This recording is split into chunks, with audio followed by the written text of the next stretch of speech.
wakwaba emfa umbra GCN page so munuaba adwa sechimen and I'm the Jumedi way ebro na mesra so be subscribe to my channel now don't sa emia bell on so ube a notification and some ekoso wo me bia obenye biati and asa obenye bia hwe e wo GCN page ha Honorable Kennedy akompreko e Japan a oye NPD ma Asin Central and na okase na honorable ne sema okay na ne say hashtag fix the country no se ma ekoso ewo maimu no ono oni problem bia set memifo no ebeka say aban no and fix the country no nemmum no sesa ye can say hashtag fix the country say ye can say we should all fix the country because yenti memifo no omo ye government work private work chese omo de da positions akese ewo manga ne mu hanu bia no suban enkoyie enti say the pressure eto aban no nko aso say on fix the country na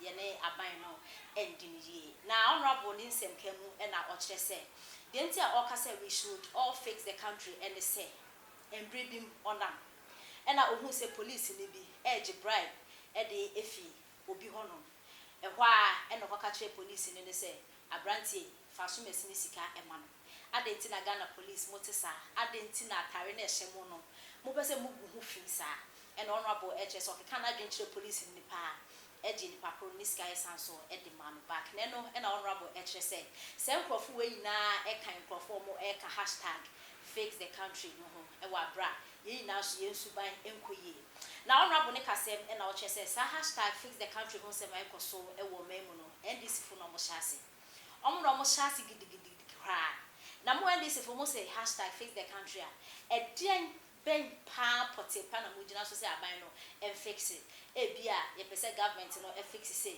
e bia pese government no e ye say mudi mu ni bibia ka mo say mo ken na say hashtag fix the country because of mo nim bia mo e ye nti na no e na honorable HS Ghana for ye man ye ni enda ho papa titru pa e ye teachers because hashtag fix the country na this for e share aseno omo ensem omo kan bi ne say government no and cancel teachers training allowances ni mo if you also are eba nurses for so inti Ghana teachers and nurses mo ye study na mo ye careful papa because NDC for the allow no mutu amamo no enya de omo ni ji ho omo empekra inti honorable HS say hashtag fix the country no ono enfounds of support na mum so support dia na o ka che Ghana for na say ye can hashtag we should all fix the country because o mine ye team no ye na ye suban and the man of mine enkoyi enya government in point to say the pressure into government in so say on fix the country na come akwa ye say enya de ne aban no edinye because the memfo no so yensuban eye kun omo ya ban djuma omo da private works ano omo obia ne suban enye enti no hashtag fix the country ne de ye kan sa ne aban no edinye kra ne yenti nsem honorable e de etuda na teacher ni allowance ebe ma na kire ye made ye no ama ma dwunu ma bie no wosi yenkoyi teachers allowances in free ho because mobile no mu yi e na buka abusim e teacher for mu tie ni ye NDC for na chef fix it for na chi o omo se yen scrap mo allowance omo se yen scrap mo allowance wo scrap allowance wie o teachers pe now about nursing training now but omo nyina then you started going down. Are you saying say these people are for your interest? You should wake up. You should wake up. And for their selfish interests. Now, we bakachira abainsa on fix here. We see allowance for teachers. Yes, scrapuno. And then, yeah, the whole West Africa, 459 best students. Best students. They move 411 for Ghana. Because teachers are motivated. A teacher for Muntian you. Omsi ma allowance ni entwam because doors entie ne mo amasem ebeba etwa utie wo mu na akotwa teachers allowance pe na aba teacher for so omsa aka bibi kura say allowance sa omo de ma ada info nyina omo institutions it depends on ebi mu abuse no entie ho no ebi partially me no omo ye adwene Basa okofa fortuna. And they are quite gene.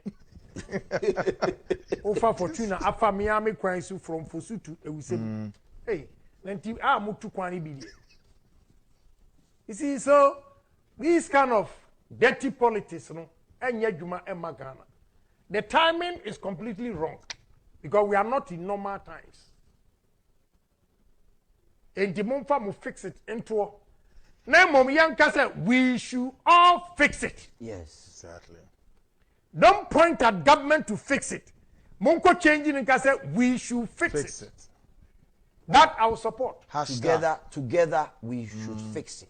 Yeah. Together. We should all fix it. I think all hands on deck. Finance Minister said it so. That one I agree with you. But say who ni ya wo fie hwe. Mami bi ewo social welfare. Untie ni ye musi yam fix say kufu ado na enko fix ya. Mami o social welfare ewe bi also wo Emirates. Na ne ba wo ye wi. Nti opeso adapt ni ko atiase. Enom koi omo adoption court the akwala na mo. Akase obetua yi. Man me no say yeso ometua 25,000. I say ne board na say hwe. Adoption in America, everywhere adoption is expensive. Yeah. So you have to pay. What's Giscano. Coco Giscano, tabletop. Also, Madame no also unsaka abofrano. Make sure you should insist. So whatever payment you make, it should be a government official receipt. Now mo yes says suba we nyina wia. No abeka kire government say on fix it. Obete trotrom say onum so enu yadu 37 na ototwene just like that. The ministry ban say na am say onkofa e wa no odidi matem can we see former kopa panasum e wo ka no oh na why you subjecting yourself say nipa way nipa way na no catch yourself fix it no see a bonus tro ba ko a ko be hu say yemfa yenom sachet water no wi a yemfa ntofo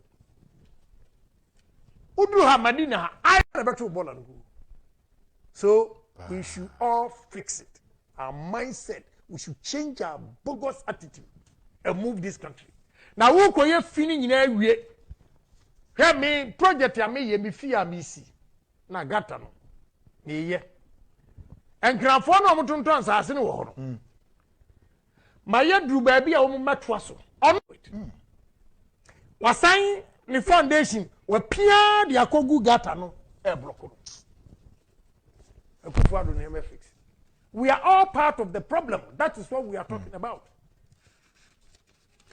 na man police ni oji e say oji ya 2 series ya papa bi ni okikem why are say fanade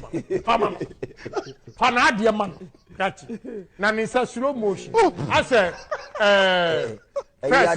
first no mo to bi o mtwitwi ngoku na wo de yi koliko slow motion no koliko I'm say catch first card man I don't know mugu wani mas Ndi akufu adneso onkoji 2 and I make a chance you know you are disgracing the institution because any pa bebre passing na ye Toyota is ni bi omo nyina tim we no back no Benz no Sprinter no yeah passengers nyina tim na why on sap so do si so ade ni pa anam pulo a crash first car papa okosuro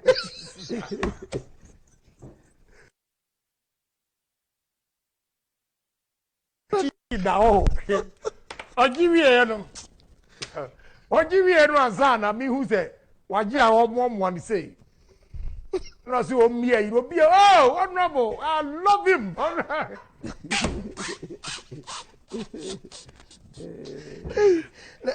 fix it really and Ukraine omo ye rehearsal change no say we should all fix it. Change our attitude first. Yeah, we should. And we support me. I'll be the first person to support you. But my reasons here, mama ya, must obedience ko fix it. Ya tikromo ha. Na demonstration upon demonstration. Medina adenta force cars bobo nkofo. Enna aban kikiri omusu engineers idie. Omusu ani bie de omu ni bi kapre. Na wo ye bridge tintin say why the menya kwa faso